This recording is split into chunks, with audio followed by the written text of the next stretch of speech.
প্রস্রাব কম হলে কি করবেন? এটা হতে পারে পানি কম খাওয়ার কারণে এবং রক্তচাপ কমে গেলেও অনেক সময় হতে পারে। কিডনিতে সমস্যা থাকলে এই সমস্যাটি আমাদের মধ্যে দেখা দেয়।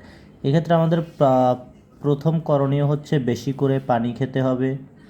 পানি খাওয়ার পরে একটু হাঁটাহাঁটি করতে হবে এবং প্রস্রাবের ব্যাগ হলে আমাদের প্রস্রাব করতে হবে।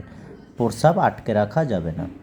এই ক্ষেত্রে আমাদের ক্লিনিক্যাল কিছু পরীক্ষা নিরীক্ষার প্রয়োজন হয়, যেমন আমরা কিডনি ফাংশনটা কেমন আছে এটা দেখার জন্য সিরাম ক্রিয়েটিনিন পরীক্ষাটা করি, প্রস্রাবে কোনো ইনফেকশন বা সংক্রমণ আছে কি না এই জন্য ইউরিন ফর আরএমই এই পরীক্ষাটা করে দেখতে পারি।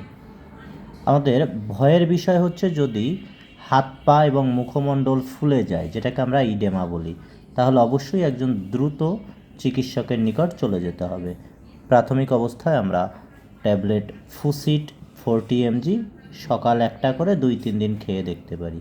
এতে অবস্থার উন্নতি না হলে অবশ্যই একজন বিশেষজ্ঞ চিকিৎসকের নিকট চলে যাবেন।